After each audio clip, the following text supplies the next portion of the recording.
Saudações, eu sou o professor Ney Nordin e hoje a gente vai conversar sobre totalitarismos. Um dos principais fenômenos no período que a gente chama de entreguerras foi a emergência dos totalitarismos. Entreguerras é o período que fica entre as duas guerras mundiais, ou seja, de 1918 até 1939. Um regime totalitário é um regime autoritário, portanto, desprovido de democracia, direitos civis, etc. Existem vários tipos ou modelos de totalitarismos. Mesmo regimes socialistas foram totalitários. Quando eu falo de totalitarismos nesse período, nesse contexto, eu estou me referindo aos fascismos. Veja bem que eu falei fascismos no plural. Sabe por quê? Embora o fascismo tenha data e local de nascimento, como a gente vai ver daqui a pouquinho, ele ocorreu em um número muito grande de países e em cada lugar ele assumiu características próprias. Daí a gente dizer que existem diversas tipologias de fascismos, de acordo com o país em que se deu. Para a gente poder conversar sobre isso, sem se perder em diferenças, os historiadores fizeram uma relação dos pontos incomuns para construir uma teoria geral. É isso que a gente vai ver agora. Como eu falei antes, o fascismo tem até data e local de nascimento. Seu berço é a Itália e seu papai é Benito Mussolini. Em 1919, ele criou o grupo que foi chamado de Fatti di Combattimento, na cidade de Milão, uma espécie de milícia paramilitar que arrebanhava ex-combatentes da Primeira Guerra Mundial. Esses caras tinham em comum um sentimento de frustração e se sentiam abandonados pela pátria que eles tinham arriscado a vida para defender. Fatio é uma palavra latina associada a feixe e remete a um símbolo do Império Romano, o fatio litório, um conjunto de galhos amarrado a um machado, símbolo de poder de punição dos magistrados na Roma Antiga, um dos recursos simbólicos para o resgate do mito de romanidade que o Mussolini tentou empreender. No século XX, esse símbolo serviu muito bem ao fascismo, porque o fascismo é uma ideologia de massas. Ele nunca viu com bons olhos ideias ou iniciativas individuais e privilegiou sempre o senso comum de que somente juntos é que somos fortes. A ideia é a seguinte: uma vareta sozinha é fraca, se quebra facilmente, mas várias varetas unidas num feixe são inquebráveis, são fortes. Embora esse movimento tenha surgido em 1919 e Mussolini só tenha chegado ao poder em 1922, foi a crise de 29 que funcionou como um gatilho para que esse regime se espalhasse por toda a Europa. Primeiro, porque a crise de 29, que teve origem nos Estados Unidos, causou crises econômicas e problemas sociais por todo o planeta, menos na União Soviética. E o fascismo se alimenta de períodos de crise. Segundo, porque gerou uma crise de confiança generalizada na democracia e na liberdade. No mundo todo, as pessoas começaram a apontar para os Estados Unidos e começaram a falar o seguinte: olha aí o que deu esse papo de democracia e liberdade. Enquanto isso, surgiam líderes por todos os lugares que completavam: vocês não precisam de liberdade nem de democracia. Vocês precisam de força, disciplina e ordem para fazer o que precisa ser feito. E o que é que precisava ser feito? Alguém precisava acabar com a ameaça socialista. Em 1917, os bolcheviques tinham tomado o poder na Rússia. Era a primeira revolução socialista. Todo o Ocidente ficou apavorado. Os caras falavam coisas como ditadura do proletariado e propriedade coletiva dos meios de produção.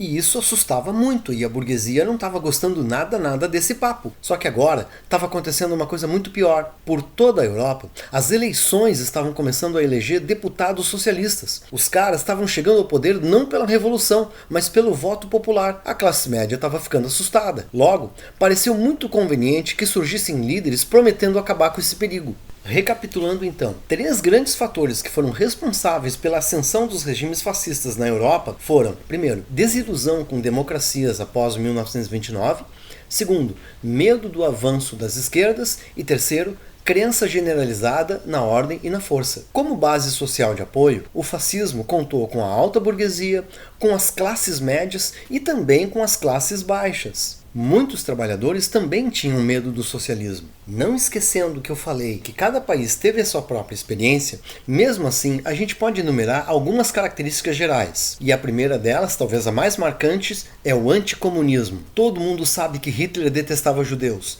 Só que tinha uma coisa que ele detestava mais ainda: comunismo. O ataque ao socialismo e ao comunismo foi palavra de ordem de todos os regimes fascistas. Segundo, antiliberal. O fascismo foi um regime capitalista, trabalhou com a burguesia, mas não foi liberal. O Estado foi forte e controlava a economia com mãos de ferro. Terceira, Totalitário, sem democracia, sem iniciativas individuais. O Estado ditava as normas. Próximo, militarista, o ideal de organizar a sociedade como um grande corpo militar, na sua ordem e na sua disciplina. Próximo, discurso nacionalista. E se tratando de um nacionalismo exacerbado, isso implicava em xenofobia e racismo. E por fim, irracionalismo. Nada de debates, nada de confronto de ideias. Ordem e força. Aquele que pensasse de forma diferente era visto como um inimigo e, portanto, deveria ser esmagado. Então, como eu falei, tratando de criar uma teoria geral, essas são características que a gente pode aplicar a uma grande totalidade dos regimes fascistas naquele contexto do entreguerras.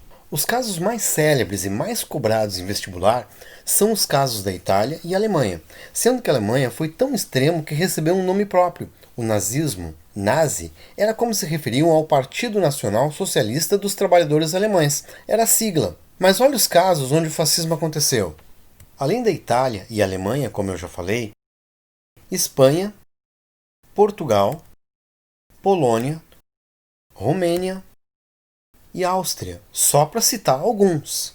Agora que a gente já viu as características gerais e onde aconteceu, cabe conversar um pouco sobre como anda o fascismo na atualidade. Até porque não foi só no Brasil que essa palavrinha apareceu bastante. Países como Hungria, Polônia, Áustria e Itália estão registrando atualmente manifestações associadas ao fascismo. E aí a palavra fascismo começou a ser banalizada, usada por todo mundo toda vez que alguém não gostava de alguma coisa. Logo, vieram questionamentos sobre se era correto ou não o uso dessa palavra tão frequentemente para todas as situações. Um dos maiores especialistas no fascismo é o historiador italiano Emilio Gentili. Ele dedicou toda a vida estudando esse tema. Ele considera que a banalização da palavra fascismo só contribuiu para que houvesse mais gritaria e confusão quanto ao seu uso correto. Muitos historiadores concordam que o fascismo é um dos termos políticos mais indefinidos e mais importantes da atualidade. Muitos movimentos fazem referência ao fascismo e até cultivam seus símbolos, mas tudo isso acontece de um modo idealizado e imaginário, e não assumem um perigo real de uma volta do fascismo, como andam dizendo por aí. É preciso lembrar que, nesses casos, o fascismo não é o perigo em si. Ele é decorrente de uma crise da democracia da atualidade, da democracia ocidental. Não existe o perigo real de um retorno do fascismo, embora muitos chefes de Estado na atualidade tenham sido rotulados como fascistas, por causa das suas posturas em relação a temas relacionados aos direitos humanos. Isso significa que o fascismo, como ideologia política, está vivo em muitos movimentos e é evocado, é chamado constantemente. Mas é preciso distinguir fascismo histórico, que é o regime político, e os sistemas da atualidade, que se valem de agressões e violências em movimentos de extrema-direita. Movimentos de extrema-direita já existiam muito antes do fascismo histórico, e não geraram necessariamente regimes totalitários, como, por exemplo, o caso da Ku Klux Klan nos Estados Unidos.